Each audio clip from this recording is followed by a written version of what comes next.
My name is Nora Vance. I am 24 years old and I live in Corvallis, Oregon. The silence in the auditorium was heavy. It was supposed to be the proudest moment of my life. My name had just been called. I took my first step toward the podium, feeling the weight of 4 years of hard work in my legs. Then, a voice cut through the air. A voice I knew better than my own. My sister, Ariana, stood up in the third row. She didn't just speak. She screamed. She cheated her way through college. 3,000 people froze. Heads turned instantly. I saw phone cameras go up in the air like a wave. I saw the horror on the professors' faces. But mostly, I saw Ariana's eyes. She looked triumphant. She thought she had finally destroyed me in front of everyone I respected. My heart felt like it was burning inside my chest. I wanted to run. I wanted to disappear into the floor and never come back. But I didn't stop. I kept my back straight. I kept my eyes forward. Because I knew something she didn't know. I knew exactly why she was screaming, and I knew that in my hand, I held the only thing that could stop her.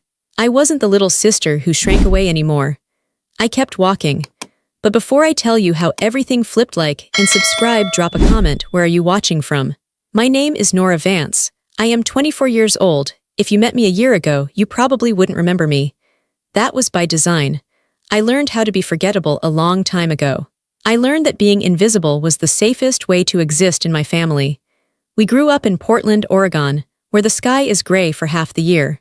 My house was a beautiful, old 2-story place with a big porch, but inside, the air always felt tight. It felt like there wasn't enough oxygen for 4 people. My sister, Ariana, took up all the air in the room. Ariana is 2 years older than me. From the moment I could form memories, I knew that Ariana was the main character of our family. I was just the extra. I was the background noise. She was beautiful, even when we were kids. She had this loud, infectious laugh that made adults smile. She was the one who danced on the coffee table while my parents clapped. She was the one who threw tantrums that stopped the whole house until she got what she wanted. I was different. I was quiet. I was careful. I watched. I remember one dinner when I was 8 years old. I had drawn a picture at school that won a small contest. It was just a drawing of a bird, but my teacher had put a gold star on it. I was so proud. I held it in my lap during dinner, waiting for a break in the conversation to show my mom and dad. Ariana was talking about her dance class. She was talking about how the teacher put her in the front row because she was the best. My mother was beaming at her. My father was nodding, eating his steak, eyes fixed on Ariana. I was the only one who knew the steps perfectly, Ariana said, waving her fork. The other girls are so clumsy. That's wonderful, honey, Mom said. You're a natural star. I saw a small opening. Mom, I whispered. Mom didn't hear me. She was refilling Ariana's water glass. Mom, I said a little louder. I won a contest today. The table went quiet for a second. My dad looked at me. What was that, Nora? I won a drawing contest, I said, lifting the paper. See, the teacher gave me. Before I could finish, Ariana knocked her glass over. Water spilled everywhere. It went all over the tablecloth and dripped onto the floor. Oh no, Ariana screamed. My dress, I'm wet. Chaos erupted. Mom jumped up. It's okay, baby, don't cry. Get a towel, Nora, hurry up. I dropped my drawing. It landed in a puddle of water on the floor. The ink started to run. The bird I had drawn dissolved into a blue smudge. I ran to the kitchen to get towels, my heart sinking into my stomach. By the time we cleaned it up, nobody remembered my contest. Nobody asked about the drawing. It sat wet and ruined in the trash can. That night, I learned the most important lesson of my childhood. Do not try to shine when Ariana is in the room. You will only get hurt. So, I shrank. To shrink meant to be quiet. It meant hiding my good grades because Ariana struggled in math. It meant not asking for new clothes, because Ariana needed them for her social life. It meant accepting that my birthday parties were always combined with family events, while Ariana had big parties with DJs and catered food. My parents weren't villains. They didn't beat me. They fed me, clothed me, and paid for my school. But emotional neglect is a strange thing. It's not about what they do to you, it's about what they don't do. They didn't ask me how my day was. They didn't come to my parent-teacher conferences if Ariana had a rehearsal at the same time. They didn't see me. For years, this worked. I stayed small. Ariana stayed big. The house was peaceful as long as I played my part. But then, high school happened, and I made a mistake. I started to succeed. I was good at school, really good. While Ariana was busy being popular and skipping class, I was in the library. I loved books. Books didn't interrupt me. Books didn't knock over water glasses when I spoke. I studied hard because it was the only place where I had control. By my junior year, I was at the top of my class. Ariana had graduated 2 years prior with average grades and was drifting through community college, more interested in parties than studying. The shift happened at the dinner table again. I was 17. I got my SAT scores back, I said. I tried to sound casual, but I was shaking. And, Dad asked, looking up from his phone. I got a 1540, I said. Dad stopped chewing. Mom put down her fork. 1540, Dad asked. That's Ivy League level, Nora. I know, I said. A small smile crept onto my face. I couldn't help it. Wow, Mom said. She looked at me like she was seeing me for the first time in years. That's incredible, Nora. We should celebrate. For a split second, I felt warm. I felt seen. Then Ariana laughed. It was a cold, sharp sound. Narrator Nora, she said, using the nickname she used to mock me. Does it matter? You're too shy to go to a big school anyway. You'll probably just stay here and go to the local state school like me. Actually, I said, my voice trembling, I'm applying to Stanford. And Duke? Ariana's face changed. The smile vanished. Her eyes went flat and hard. It was a look of pure, unadulterated jealousy. You think you're better than me, she snapped. Ariana, stop, Dad said, but his voice was weak. No, she does, Ariana stood up. She thinks just because she's a nerd she's better than this family. You're boring, Nora. You have no friends. Grades won't fix that. She stormed out. That night my mom came into my room. I thought she was going to congratulate me again. Nora, she said softly, sitting on my bed. That was great news about the test, but maybe don't talk about it so much around your sister. You know she's struggling right now. It makes her feel bad. I stared at her. I had just achieved something huge, and my mother was asking me to hide it. Okay, Mom, I said. I'm sorry. You're a good girl, she said, patting my leg. She left. I sat in the dark, feeling a cold knot in my chest. That was the moment I realized that no matter what I did, my role was to protect Ariana's ego. But for the first time, I didn't want to do it anymore. I wanted to leave. I wanted to go far away where nobody knew I was the boring little sister. I kept my head down. I got into the university of my dreams. I packed my bags, and when I left for college, I thought I was escaping. I was wrong. I didn't know that Ariana's jealousy had turned into something much darker. I didn't know that she wasn't just going to let me leave. College was supposed to be my fresh start. I moved 3 states away. I loved the campus. It was big and green and full of people who didn't know my last name meant Ariana's sister. For the first 2 years, it was wonderful. I made friends. I joined clubs.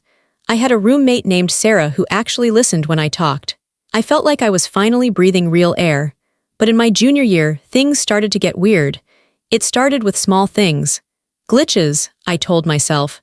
The first incident was with the financial aid office. I relied on a partial scholarship and a grant to pay for my tuition. Without them, I couldn't afford school. One Tuesday morning in October, I went to the bookstore to buy my textbooks for the semester. I swiped my student ID card. Declined. I tried again. Declined. The cashier looked at me with pity. It says insufficient funds, honey. I felt my face go hot. That's impossible. My grant money was deposited yesterday. I ran to the financial aid office. My heart was pounding. I sat across from a bored-looking administrator named Mr. Henderson. I'm sorry, Nora, he said, looking at his screen. But we received an email from you last week requesting the funds be diverted to a different account, a private checking account. What? I gripped the arms of the chair. I never sent that email. That's not my account. He turned the screen to show me. The email was there. It was from noravanceofficial@gmail.com. That's not my email address, I said, my voice rising. My email is noravance12@gmail.com. Oh, he said, frowning.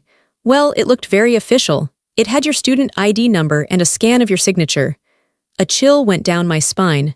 A scan of my signature. It took 3 weeks to fix. I had to file fraud reports. I had to live on ramen noodles because I had zero cash. I called my parents, crying. It must be a hacker, Dad said. Be more careful with your passwords, Nora. I am careful, I insisted. Well, these things happen, Mom said. Don't be so dramatic. By the way, Ariana got a promotion at the retail store. We're so proud. They didn't get it. But I fixed it and I moved on. I told myself it was random identity theft. Then, the sabotage got personal. I was studying for a huge history midterm. I had a study session booked with my professor, Dr. Aris, to review my essay. I respected Dr. Aris more than anyone. He was the one who encouraged me to apply for grad school.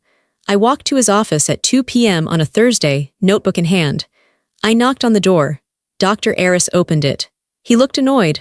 "Nora," he said, "what are you doing here?" "I'm here for our meeting," I said. He sighed.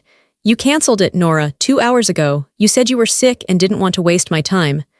I felt the blood drain from my face. I didn't. I've been in the library all morning."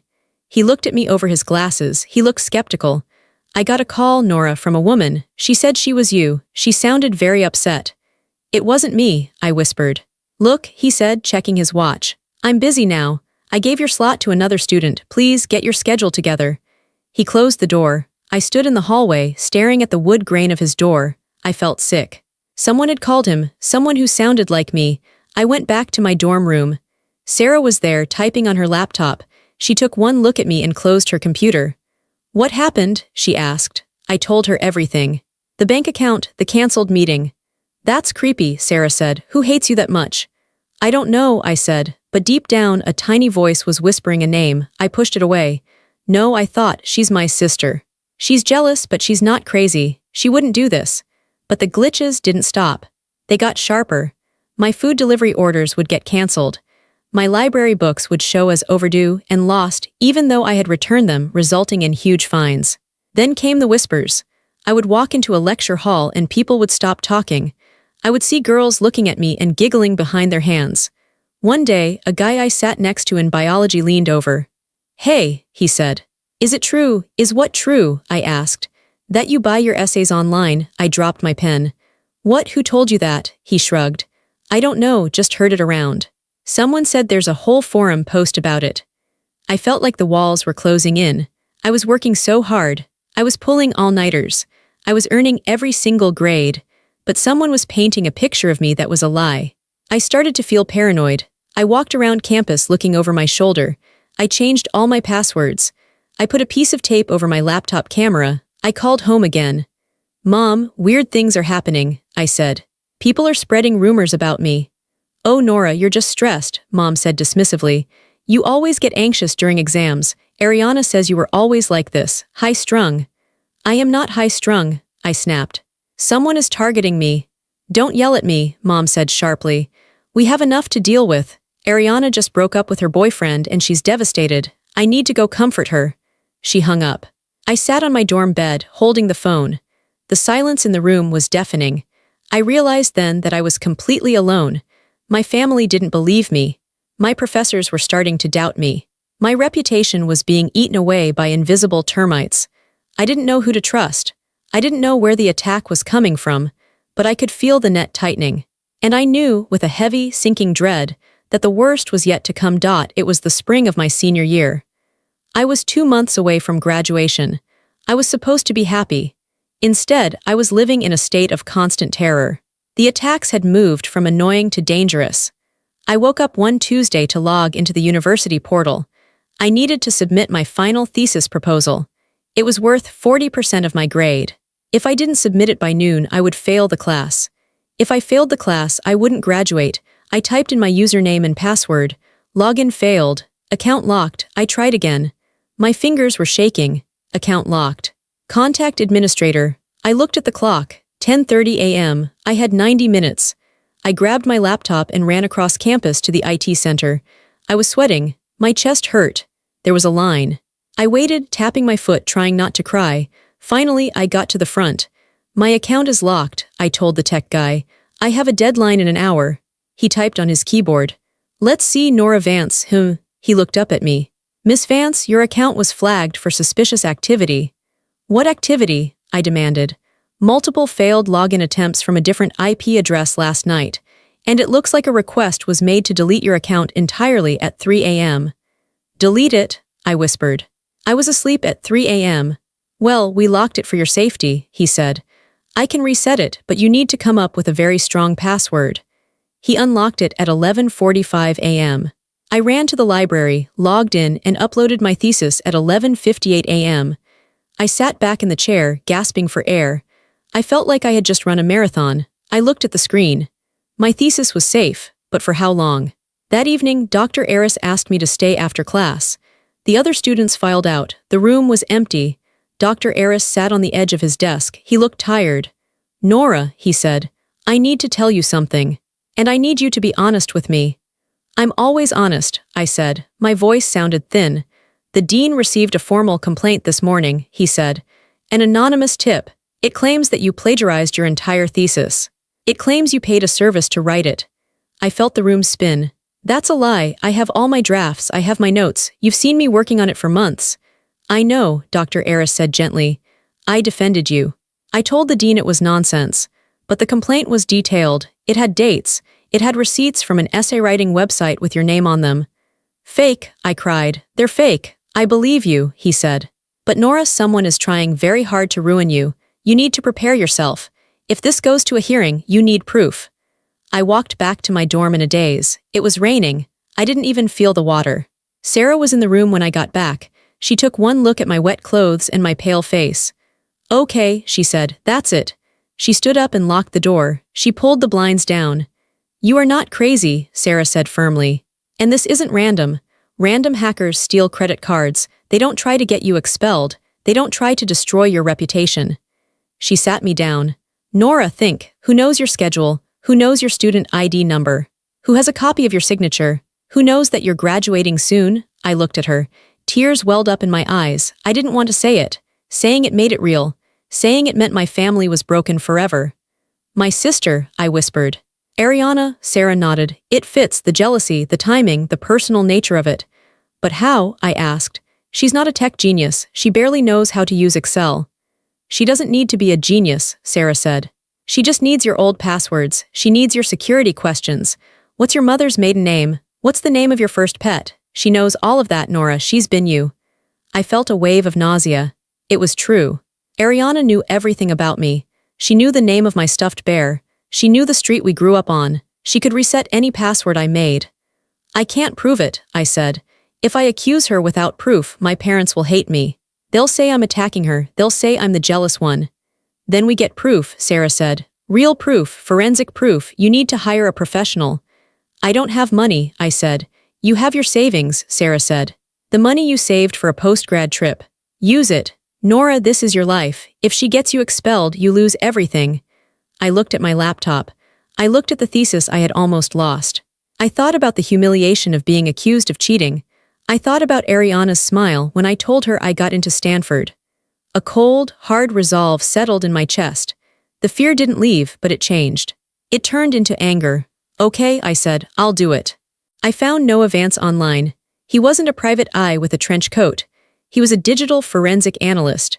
He worked out of a small, neat office downtown that smelled like coffee and ozone. He was a quiet man. He didn't smile much. He just listened. I sat in his office and told him everything. The bank account, the emails, the login attempts, the fake receipts. I handed him my laptop. I gave him access to my accounts. "It might take a week," he said. "I don't have a week," I said. "Graduation is in 10 days. "I'll do my best," he said. I went back to campus and waited. Those days were the longest of my life. I went to class, I studied, but I felt like I was walking on a wire. I was waiting for the next blow. I was waiting for the police to show up or the dean to expel me. Every time my phone buzzed, I jumped. Ariana texted me once during that time. "Hey sis, mom says you're stressed. Don't worry, graduation is just a piece of paper. If you don't make it, it's not the end of the world. Love you." I read the text over and over. If you don't make it, she was banking on it. She was waiting for me to fail. 5 days later, Noah called me. "Come to my office," he said. I skipped my afternoon lecture. I took a bus downtown. My hands were sweating so much I had to wipe them on my jeans. When I walked in, Noah was sitting behind his desk. He had a stack of papers in front of him. He looked serious. "I found the source," he said. He slid a piece of paper across the desk. It was a map. There was a red pin dropped on a specific location in Portland, Oregon. "All the malicious traffic," Noah said. "The login attempts, the fake emails to the financial aid office, the creation of the fake essay writing account, they all came from this IP address." I looked at the address next to the map. 42 Maplewood Drive, Portland, OR. My parents' house. I closed my eyes, I knew it. but seeing it in black and white was like being punched in the gut. It gets more specific, Noah said. He slid another paper over. I traced the device MAC address. It's an iPhone 14, registered to an account name Ariana V. Star. He showed me logs. Monday, 3:12 p.m., unauthorized login to university portal. Tuesday, 10 a.m. Email sent to Dr. Aris from spoofed account. Wednesday, 8:45 p.m., purchase of fake plagiarism documents. It was a timeline of hate. Every time I had suffered, she had been there, tapping on her phone, miles away, destroying my life. She used a VPN sometimes, Noah explained, to try and hide her location, but she was sloppy. She forgot to turn it on half the time, and she used her personal email as a recovery address for the fake accounts. He looked at me with sympathy. This wasn't a hacker, Miss Vance. This was a dedicated campaign of harassment. Is this a relative? My sister, I whispered. Noah sighed. I see this more often than you'd think. He handed me a thick folder. This is everything. It's admissible in court. It proves beyond a shadow of a doubt that Ariana Vance is responsible for the fraud, the identity theft, and the harassment. I held the folder. It was heavy. It contained the truth of my life. It contained the proof that my sister didn't just dislike me, she wanted to erase me. What do you want to do? Noah asked. I thought about calling my parents. I imagined the conversation. Mom, Ariana hacked me. Don't lie, Nora, why do you always blame her? They wouldn't believe me, not without seeing this. And even then, they would ask me to bury it. They would ask me to forgive her. She's family. Don't ruin her reputation. I thought about the graduation ceremony coming up. My parents were flying in. Ariana was coming with them. She insisted on coming. She wanted to see me fall. She probably had one last surprise planned. I looked at the folder. I looked at Noah. I need an attorney, I said. Noah nodded. I know a good one. Her name is Mira Reyes. She handles civil harassment. I'm not just going to stop her, I said, my voice steady for the first time in months. I'm going to make sure she can never do this to me again. I took the folder. I walked out of that office into the bright sunlight. The fear was gone. It was replaced by a cold, quiet power. I had the weapon. Now I just had to wait for her to attack. And I knew she would. She wouldn't be able to help herself. She was coming to my graduation to watch me burn. But she didn't know that I was the one holding the match. I didn't sleep the night after I met Noah. I sat up in my dorm room with the thick folder of evidence on my lap. I read every page. I memorized every timestamp. It was a map of my sister's hatred. It was proof that while I was studying, sleeping, or trying to live my life, she was obsessively trying to dismantle it. The next morning, I called Mira Reyes. Noah had given me her card.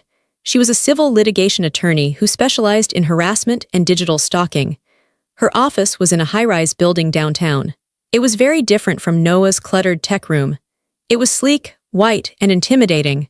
I felt small walking into the lobby in my jeans and sneakers. I felt like the little sister again. But I clutched the folder to my chest like a shield. Mira was a sharp woman in her 40s. She had dark hair pulled back tight and glasses that magnified her intense eyes. She didn't offer me tea. She pointed to a chair and said, "Show me what you have." I laid it all out, the logs from Noah, the emails, the bank records showing the diverted funds, the IP addresses matching my parents' home, the device ID matching Ariana's phone. Mira read in silence. The only sound in the room was the turning of pages and the hum of the air conditioner. I watched her face, waiting for her to say what everyone else said. I waited for her to say, "It's just a family squabble. Let it go." After 20 minutes, she closed the folder. She took off her glasses and looked at me. "This is malicious," she said. Her voice was cold and professional. "This isn't a prank. This is tortious interference, identity theft, and defamation. She has caused you financial damages and severe emotional distress." I let out a breath I didn't know I was holding. "So we can stop her. We can destroy her," Mira said calmly. "Legally speaking, we have enough here for a restraining order, a civil lawsuit for damages, and potentially criminal charges for the identity theft involved in the financial aid fraud." "I don't want to go to the police yet," I said quickly. I just want her to stop. And I want everyone to know the truth. She's coming to my graduation. I know she's planning something." Mira leaned forward. "If she plans to disrupt your graduation, we need to be ready. We are going to prepare a legal packet, a sealed envelope. It will contain a cease and desist order, a summary of the evidence, and a draft of the lawsuit we will file if she steps out of line. She tapped the folder. We will label it. If she attacks you, you don't argue, you don't scream, you hand over the evidence, you let the facts speak. We spent the next 3 days building the packet. I felt like a spy. I went to my classes, I nodded at my professors, I packed my dorm room. But inside I was vibrating with adrenaline. Then my family arrived. They flew in 2 days before graduation. My parents, Bill and Susan, and Ariana. They stayed at a nice hotel near campus. We were supposed to meet for a celebratory dinner at an Italian restaurant. I dressed carefully. I wore a simple blue dress. I put on a little makeup. I looked in the mirror and told myself, "You are an actress. You are playing the role of the victim one last time." When I walked into the restaurant, they were already seated. Ariana was in the center, of course. She was wearing a red dress that was slightly too formal for a Tuesday dinner. She looked stunning. She also looked like a shark. "Nora," Mom cried out, waving me over. "There's our graduate." I walked over and hugged them. My dad patted my back awkwardly. "Good to see you, kiddo." Then I turned to Ariana. She didn't stand up. She just smiled. It was a smile that didn't reach her eyes. It was the smile of a predator watching a mouse. "Hey, little sis," she said. "You look tired. Are you sleeping?" "Just studying," I said, taking my seat. "Finals were hard." "I bet," Ariana said, taking a sip of wine. "I remember when I was in school. It was so easy for me, but I know you have to work harder at it." I saw my mom nod in agreement. "Ariana always had a natural gift, but we're proud of you for trying so hard, Nora." I gripped my napkin under the table. Trying so hard, as if my 4 GPA was a participation trophy compared to Ariana's community college dropout status. "So," Dad said, cutting into his lasagna, "are you excited for the ceremony?" "Yes," I said. "It's going to be a good day." "I hope so," Ariana said. She swirled her wine glass. "I'd hate for anything to spoil it, like those rumors I heard about." I froze. I looked at her. "What rumors?" "Oh, she said airily. "Mom told me you were having some trouble with the dean, something about your grades." She was baiting me. She wanted me to snap. She wanted me to scream at her right there in the restaurant so she could play the victim. "Look, Mom, Nora is crazy. She's yelling at me." I took a deep breath. I thought about the folder sitting in the safe in my dorm room. I thought about the IP address logs. "It was just a misunderstanding," I said softly. "It's all cleared up now." Ariana's eyes narrowed. She didn't like that answer. She wanted fear. "Well," she said, her voice dropping lower. "I hope so. It would be so embarrassing for Mom and Dad if they announced your name, and I don't know," someone objected. "Ariana, don't tease her," Mom said, but she was laughing. "Nora is sensitive." "I'm just looking out for her," Ariana said. She reached across the table and patted my hand. Her skin was cold. "I'm your big sister. I always watch out for you." It took every ounce of strength I had not to pull my hand away. I let her touch me. I let her think she had the power. "Enjoy it," I thought. "Enjoy this dinner. It's the last time you'll ever sit at a table with me." The rest of the meal was a blur. My parents talked about their flight. They talked about the weather. They talked about Ariana's new boyfriend, who I knew didn't exist. They didn't ask me about my thesis. They didn't ask me about my job prospects. I was just the excuse for the dinner, not the subject of it.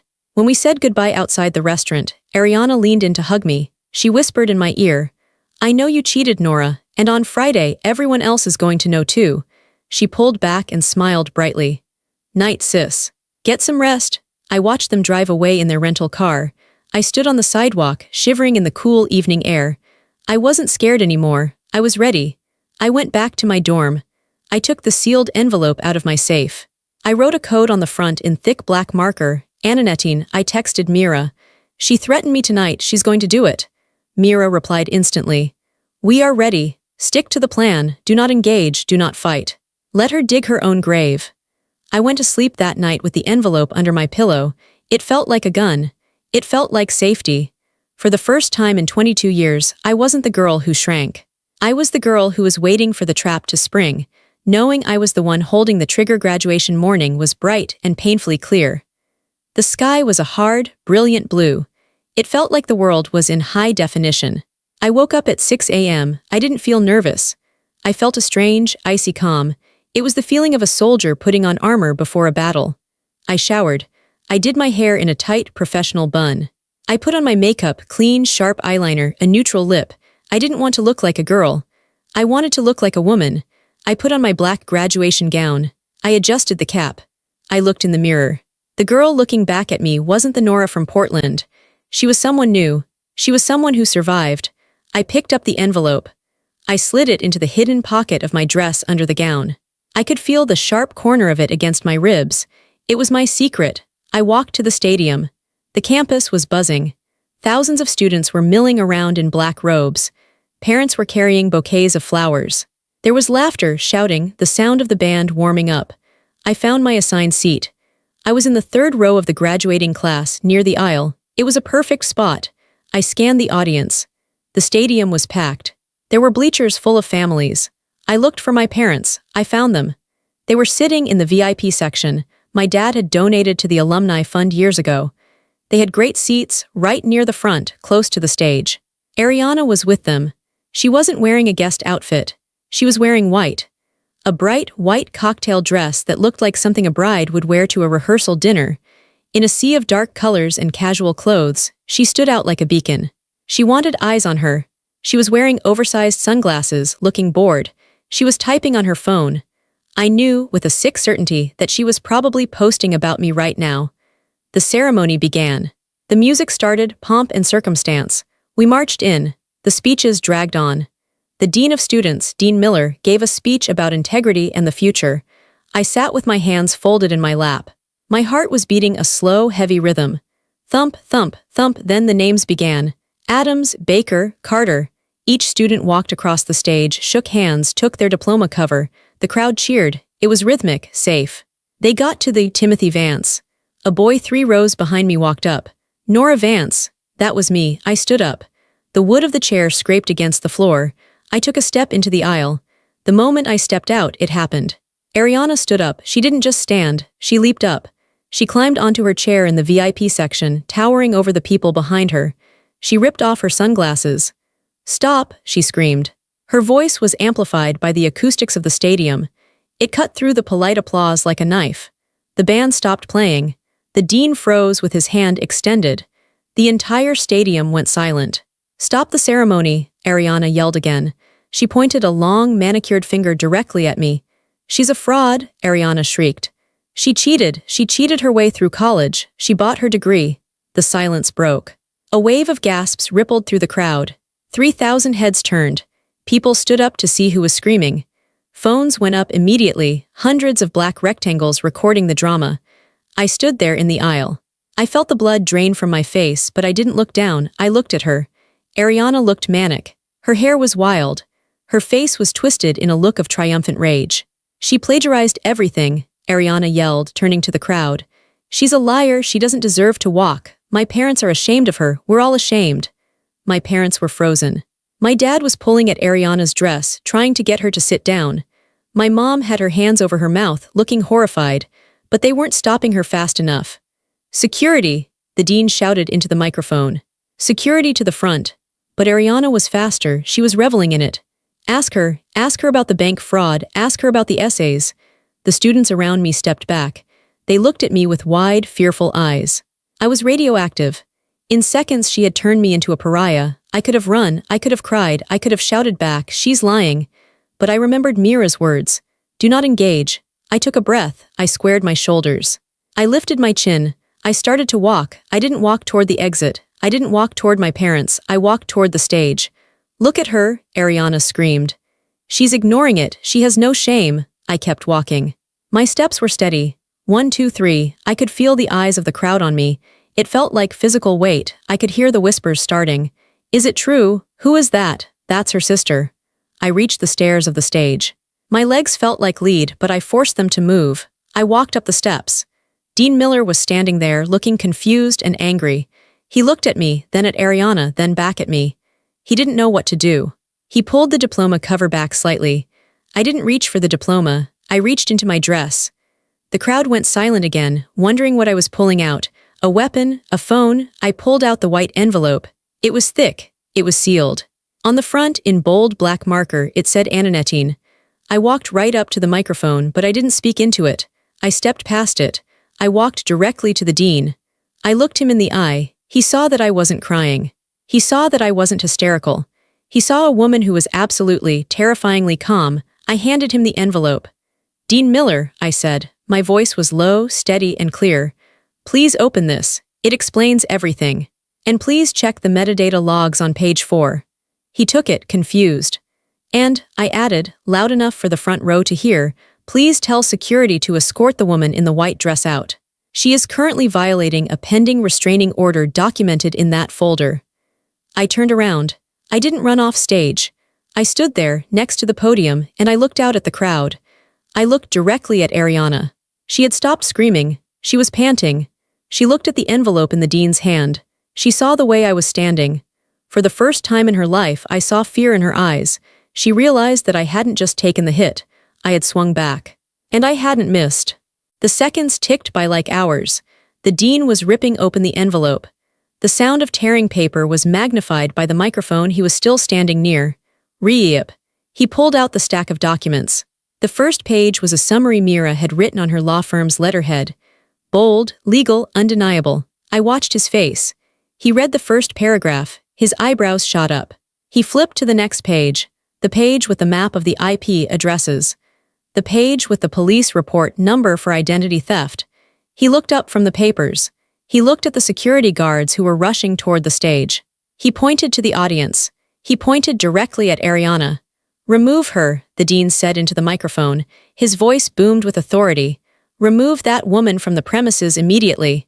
The crowd gasped. The energy in the room shifted instantly. It was like a tide turning. A moment ago, they were confused, maybe even believing her. Now they saw the dean, the symbol of truth, rejecting her. 2 large security guards in yellow jackets moved toward the VIP section. Ariana saw them coming. Her face crumbled. The mask of the concerned sister fell away, revealing the ugly, panicked child underneath. "No," she screamed. "No, you're making a mistake. She's the liar. Read the papers. She faked them." My father stood up. He looked pale. "Sir, please, she's my daughter. Sit down, sir," a guard barked. The guards reached Ariana. One of them grabbed her arm. "Don't touch me," she shrieked. She flailed, knocking over her chair. It clattered loudly on the concrete floor. "Mom, Mom, do something." My mother was sobbing into her hands. She couldn't look at Ariana. She couldn't look at me. She was shrinking, just like I used to do. The crowd was no longer whispering. They were booing. A low rumble started in the back and grew louder. They weren't booing me. They were booing her. They saw a hysterical woman trying to ruin a graduation, and they saw a graduate standing stoically on stage with proof. Ariana realized she was losing the audience. She got desperate. "You're all idiots," she screamed at the crowd as the guards dragged her into the aisle. "She's a snake. She's nothing. I'm the special one. I'm the one who matters." That was the nail in the coffin. Everyone heard it. The jealousy, the narcissism. It hung in the air, ugly and raw. I watched her being dragged up the aisle, her heels scraping the floor, her white dress twisted. She looked small. She looked pathetic. When the doors swung shut behind her, the auditorium went silent again. Dean Miller turned to me. He looked shaken. He looked at the papers in his hand, then at me. There was a new respect in his eyes. He stepped back to the microphone. "Ladies and gentlemen," he said, "I apologize for the disruption. It appears we have a case of severe harassment against one of our students." He turned to me. He extended his hand. "Nora Vance," he said loudly, "magna cum laude." He handed me my diploma cover. I took it. And then the sound hit me. It started with my classmates. The people who had heard the rumors. The people who had doubted me. They stood up. Then the parents stood up. Then the professors on the stage stood up. A standing ovation. It wasn't polite applause. It was a roar. It was a wave of support crashing over me. They were cheering for my degree, yes. But they were cheering for my dignity. They were cheering because they had just watched a bully get destroyed by the truth. I stood there clutching my diploma. I felt tears prick my eyes, but I didn't let them fall. I scanned the VIP section one last time. My parents were sitting there, alone. My dad was staring at his shoes. My mom was staring at the empty door where Ariana had been dragged out. They looked old. They looked broken. For the first time, I didn't feel the need to run to them. I didn't need to fix their embarrassment. I didn't need to comfort them. I walked across the stage. I shook the hands of the faculty. I walked down the stairs on the other side. I didn't go back to my seat. I walked straight out of the side exit, into the bright sunlight of the parking lot. I was free. I took my phone out of my pocket. I had a text from Mira. "Security just called me. She's been detained. We're filing the restraining order now. Do you want to press charges for the hacking?" I looked at the text. I looked at the diploma in my hand. I typed back, "Yes, everything, don't spare her." I hit send. I took a deep breath of the fresh air. It smelled like summer. It smelled like victory. The fallout was fast, brutal, and absolute. In the movies, the villain gets away, or the family hugs it out. In real life, when you involve lawyers and forensic evidence, things get very technical and very serious. Ariana spent that night in a holding cell. The university police didn't take kindly to someone disrupting a massive public event and screaming threats. They charged her with disorderly conduct and trespassing. But that was just the appetizer. The next morning, Mira filed the civil suit. We served my parents with the papers since Ariana lived at their house. My phone blew up.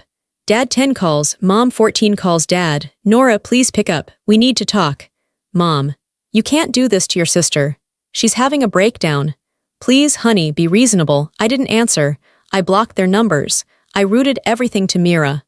3 days later, the university investigation concluded. Noah's evidence was bulletproof. The financial aid office confirmed the fraud. The IT department confirmed the hacking. The university legal team contacted the district attorney. Identity theft involving federal financial aid is a felony. It wasn't just a family prank anymore. It was a federal crime. I had a meeting with Mira and the DA. We can offer her a plea deal, the DA said. Probation, restitution of the funds, mandatory psychiatric counseling, and a permanent criminal record, or we go to trial. She'll take the deal, Mira said. She's a coward. The hardest part was the meeting with my parents. I agreed to see them one last time, but only with Mira present in her office. They walked in looking like ghosts. My dad had aged 10 years. My mom's eyes were swollen red. Nora, Mom said, reaching for me. Sit down, Mira said sharply. They sat. Why? My dad asked, his voice shaking. Why are you doing this, jail, for your sister? She tried to get me expelled, Dad, I said. I kept my voice calm. She stole my money. She impersonated me. She tried to ruin my future, and you let her. We didn't know, Mom cried. We thought she was just high-spirited. You knew, I said. You knew she hated me. You knew she was jealous. And every time she hurt me, you told me to be quiet. You told me to shrink. You fed the monster, Mom, and now the monster bit you. I slid a paper across the table. This is a no-contact order, I said. It covers me. If Ariana contacts me, she goes to jail. If you contact me on her behalf, I will sue you for harassment too. Nora, we're your parents, Dad whispered. You're cutting us off. I'm protecting myself, I said. I'm going to move. I'm going to start my job. I'm going to live a life where nobody knocks over my water glass and tells me it's my fault. I stood up. I love you, I said, and I meant it. It was a sad, hollow kind of love. But I can't be around you, not until you stop choosing her over me, and we both know you can't do that. I walked out of the office. I heard my mother sobbing behind me. It hurt. It hurt like losing a limb. But I knew that the pain of leaving was better than the pain of staying. The legal process ground on for months. Ariana took the plea deal. She pleaded guilty to identity theft. She has a felony record now. She can't get a decent job. She's banned from the university campus for life. The friends she tried to turn against me, they all saw the truth. The rumors vanished instantly, replaced by the story of the crazy sister who melted down at graduation. Ariana lost her reputation. She lost her freedom. But mostly, she lost her victim. She lost the mirror she used to make herself feel big. Without me to stand next to, she was just a small, angry woman with a criminal record. It has been 2 years since that day. I live in Corvallis now. It's a quiet college town, about an hour away from Portland, but it feels like a different planet. I have a small apartment on the second floor of an old Victorian house. It has big windows that let in the morning light. I have plants, ferns, and pothos that hang from the ceiling. They are green and alive because I take care of them. I have a cat named Oliver. He's an orange tabby who sleeps on my feet while I work. I work as a researcher for a history museum. It's quiet work. I deal with facts. I deal with truth. Nobody interrupts me. I don't speak to my parents. They send cards on my birthday. I open them, read them, and put them in a box. I don't reply. They tell me Ariana is getting help. They tell me they miss me. Maybe one day I'll call them, but not today and not tomorrow. I have friends now. Real friends. Friends who ask me how I am and actually listen to the answer. Friends who celebrate when I win and comfort me when I lose. Sometimes I have nightmares. I dream that I'm back at that dinner table and the water is spilling and everyone is looking at me with disappointment. But then I wake up. I see the sunlight hitting the floorboards. I hear Oliver purring. I feel the silence of my apartment. It's not a lonely silence. It's a peaceful silence. I make coffee. I stand by the window and watch the rain fall on the street.